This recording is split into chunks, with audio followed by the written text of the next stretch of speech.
Good morning students. आज के online classes में आपका स्वागत है।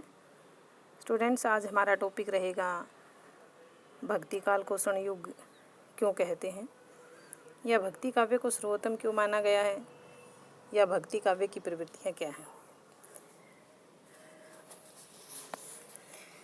स्टूडेंट्स, हिंदी साहित्य का पूर्व मध्यकाल सन 1375 से 1700 तक भक्ति काल के नाम से जाना जाता है, और ये स्वर्णयुग के नाम से प्रसिद्ध भी है क्योंकि साहित्य, संस्कृति, लालित्य, भाव और कला के क्षेत्र में ये पूर्ववर्ती और परवर्ती साहित्य से निसंदेह श्रेष्ठ है। आदिकाल और रीतिकाल तो इससे किसी भी प्रकार का मुकाबला नहीं कर सकते। आधुनिक काल विविधता और व्यापकता की दृष्टि से अवश्य ही इसे आगे निकल जाता है, परंतु भाव क्षेत्र की दृष्टि से वह भी इससे पीछे छूट जाता है। आचार्य हजारी प्रसाद द्विवेदी ने श्रेष्ठता के आधार पर इसे अपने ही ढंग का अकेला साहित्य माना है। इसमें प्रेम, उल्लास और महान साधना का सुंदर समन्वय है। सैकड़ों वर्ष पहले इस भक्ति काव्य ने निराश भारतीय जनता को सुखपूर्वक जीने का सहारा दिया था, और वही कार्य यह साहित्य आज भी कर रहा है। आशा है कि भविष्य में भी भारतीय समाज इसे प्रेरणा प्राप्त कर तृप्त होता रहेगा, और इस काव्य की आत्मा भक्ति है, जीवन स्रोत रस है। बाबू गुलाब राय ने भी हिंदी साहित्य के इस काल को स्वर्णयुग के नाम से अभिहित किया है। डॉक्टर श्याम सुंदर दास ने भी इसी कथन की पुष्टि करते हुए लिखा है, जिस युग में कबीर, जायसी, तुलसी, सूर जैसे जो रसीद कवि हैं और महात्माओं की दिव्य वाणी उनके अंतःकरण से निकलकर देश के कोने कोने में फैली थी, उसे साहित्य के इतिहास में सामान्यतः भक्ति युग कहते हैं। निश्चित ही वह हिंदी साहित्य का स्वर्ण युग था। यदि हिंदी साहित्य में से भक्ति के वैष्णव साहित्य को बाहर निकाल दिया जाए तो निश्चित रूप से शेष इतनी हल्की सामग्री बच जाएगी जिस पर किसी भी प्रकार का गर्व कदापि नहीं किया जा सकेगा। और इसी साहित्य ने भारतीय जनमानस को आशा, आकांक्षा से भरा जीवन जीने की कला सिखाई, और मन, बुद्धि और आत्मा को रसयुक्त विशेष संतोष प्रदान किया। तुलसी, सूर, मीरा, रसखान, नंददास, कबीर आदि के काव्य अंतस की पीड़ा को दूर करने में पूर्ण रूप से समर्थ हैं। स्टूडेंट्स, भक्ति काव्य में जो विशेषताएं हैं वे आदिकाल और रीतिकाल में दिखाई नहीं देती। आदिकालीन काव्य में कवियों ने राजाओं एवं आश्रयदाताओं से धन प्राप्त करने के लिए सच्ची झूठी प्रशस्तियों की रचना की थी, और ये प्रशस्तियाँ काव्य के उच्च आदर्शों से दूर हटकर लिखी गई थी। इनमें न तो लोक कल्याण की भावना कहीं दिखाई देती है, और न ही इनमें सत्यम, शिवम, सुंदरम के सिद्धांत शेष बचे थे। रीतिकालीन काव्य में विविधता और मौलिकता अवश्य है, परंतु इसमें न तो इतने भावों की प्रबलता है और न ही अनुभूति की गहराई जितनी भक्तिकालीन साहित्य में दिखाई देती है। आधुनिक हिंदी साहित्य के हजारों कवियों ने जो लाखों गीत लिखे हैं, पर कबीर, मीरा, तुलसी आदि के गीतों के समान किसी के गीतों को भी इतनी प्रसिद्धि प्राप्त नहीं हुई, क्योंकि उनमें भक्ति कवियों की जो सरसता है, सजीवता, तन्मयता, आत्म विभोरता, अनुभूति की गहनता, इस प्रकार के गुण नहीं थे। मन मस्तिष्क की थकान को हर लेने वाले इस साहित्य की कुछ विशेषताएं हैं जो इस युग को स्वर्ण युग से अभिहित कर सकती हैं। स्टूडेंट्स, अब हम चर्चा करेंगे कि स्वर्ण युग की विशेषताएं क्या हैं। सबसे पहले समन्वय की भावना। स्टूडेंट्स, भक्ति काल में समन्वयात्मकता का गुण सर्वोपरि रहा है, और इन कवियों में निर्गुण और सगुण के साथ साथ ज्ञान और भक्ति का सुंदर जो समन्वय है वो भी इनके साहित्य में दिखाई देता है। कहा भी है, सगुण ही अगुण ही कछु नहीं भेदा, ज्ञान ही भक्ति ही नहीं कछु भेदा। भक्ति काल में भगवान के निर्गुण और सगुण दोनों रूपों के प्रति गहरा विश्वास प्रकट किया गया है। स्टूडेंट्स, भक्ति, कर्म और ज्ञान के समन्वय के साथ साथ अवतारों में शील, शक्ति और सौंदर्य का समन्वय किया गया है। भारतीय और इस्लामी भक्ति संबंधी मान्यताओं का समन्वय करने का जो प्रयास है उसमें सूफी और संत कवियों के द्वारा किया गया है। इन्होंने अपने सद प्रयासों से प्रेम भाव को भक्ति भाव का पर्याय बनाया। विभिन्न जो मतांतर हैं या संप्रदाय हैं उनकी विचारधाराओं में समन्वय स्थापित करने में इन्होंने सफलता मिली थी। स्टूडेंट्स, नेक्स्ट विशेषता है काव्य संबंधी दृष्टिकोण। भक्ति कवियों का काव्य संबंधी जो दृष्टिकोण है वो अत्यंत उदात्त है। इनका काव्य आत्म प्रेरणा का परिणाम है। इन्होंने अपनी वाणी का उपयोग न तो जन गुणगान के लिए किया और न ही धन अर्जित करने के लिए। इनका काव्य स्वांत सुखाय है। इनका काव्य सत्य, आनंद और उल्लास का काव्य है, जिसे रचने की प्रेरणा उन्हें अपने मन से मिली है। उसमें उनके काव्य में उनकी अपनी भावाभिव्यक्ति है। भारतीय संस्कृति एवं धर्म की रक्षा।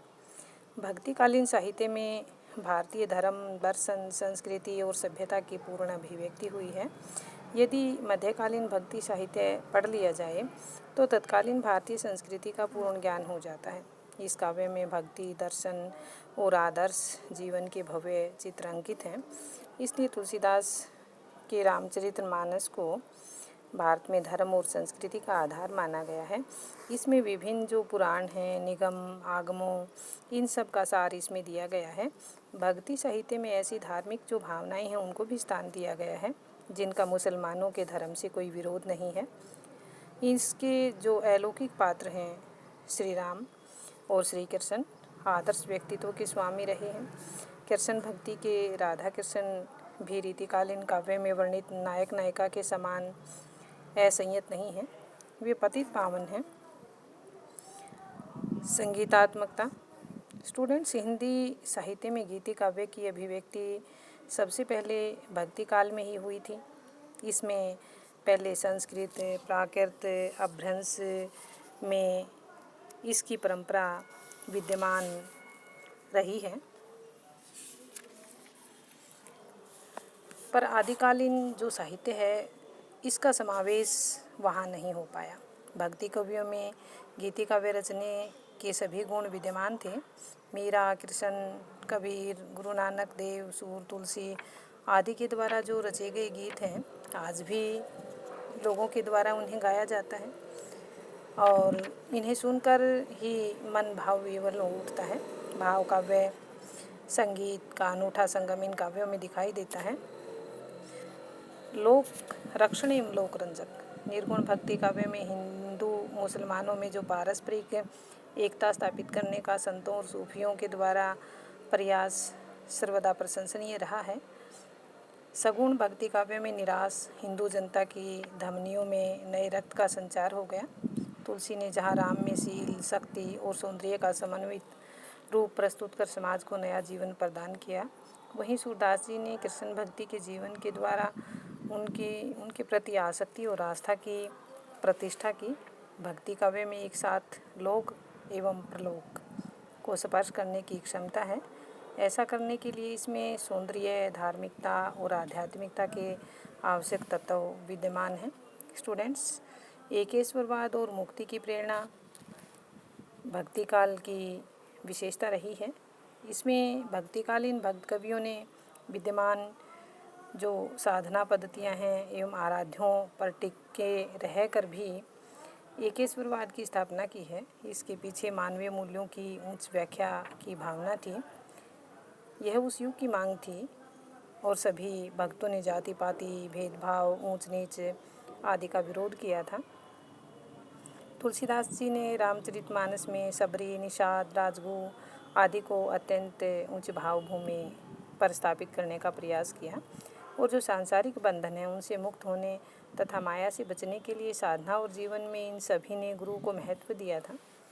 रस, निर्गुण और सगुण जो भक्त हैं उन्होंने अपने काव्य में विभिन्न रसों की प्रतिपादना की है और भक्ति भावना से पूरित होने के कारण इसमें शांत रस की जो अभिव्यंजना है वो उन्होंने अपने साहित्य में प्रमुख रूप से दर्शाई है।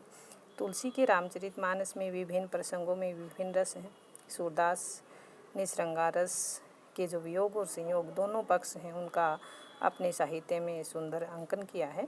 वात्सल्य चित्रण में तो सारे विश्व साहित्य में बेजोड़ है और कहा भी जाता है कि वात्सल्य ही सूर है और सूर ही वात्सल्य है। संतों और सूफियों की विरह वेदना भी उन्होंने अपने साहित्य में दर्शाई है। जैसी कि नागमती करुणा की साक्षात जो प्रतिमा है वो भी उसमें प्रतीत होती है। काव्य रूप भक्तिकालीन साहित्य काव्य रूपों की दृष्टि से बहुत समृद्ध रहा है, क्योंकि रीतिकालीन साहित्य में जहाँ अधिकांश मुक्तक काव्य की रचना हुई, वहाँ भक्तिकाल में जो मुक्तक और प्रबंध दोनों प्रकार के काव्य हैं उनका निर्माण किया गया। रामचरितमानस अब तक श्रेष्ठतम प्रबंध काव्य है। इनके अतिरिक्त सूक्ति काव्य, संगीत काव्य, नाटक, गेय, चरित्र, कथा काव्य, गद्य काव्य, उपदेश काव्य आदि सभी का इस काल में उपलब्ध हो जाते हैं। भाषा भक्तिकालीन काव्य में अवधी और ब्रज भाषा का सुंदर प्रयोग हुआ है। स्टूडेंट्स, तुलसीदास जी ने अवधी के रूप को परिमार्जित किया और सूरदास, नंददास आदि कवियों ने ब्रज भाषा को परिष्कृत किया और जो ये दोनों भाषाएं हैं इस काल में व्यवस्था को इन्होंने प्राप्त किया। इसलिए हिंदी साहित्य में भक्ति काव्य जैसा साहित्य बहुत कठिनाई से प्राप्त होता है। वैचारिक श्रेष्ठता, भावों की उत्कृष्टता, महान उद्देश्यों, संगीतात्मकता, काव्य रूपों, दृष्टिकोण की उदारता, भव्य कला पक्ष आदि की दृष्टि से ये जो काव्य है अतुलनीय है और इसकी जो सीमाएं हैं भी नहीं हैं। सीमाएं भी हैं क्योंकि ये काव्य क्षेत्र में यह काल निसंदेह हिंदी साहित्य का स्वर्ण युग है। स्टूडेंट्स, ये था भक्ति साहित्य की विशेषताएं क्या हैं, भक्ति काल को स्वर्ण युग क्यों कहा गया है, भक्ति काल को सर्वोत्तम काल क्यों कहा गया है। इन्हीं विशेषताओं के आधार पर हमने चर्चा की और ये जाना कि वास्तव में जो भक्ति काल है वो वास्तव में हिंदी साहित्य का स्वर्ण युग कहलाने योग्य है। स्टूडेंट्स, आज का टॉपिक बस यहीं समाप्त होता है। Thanks and have a good day.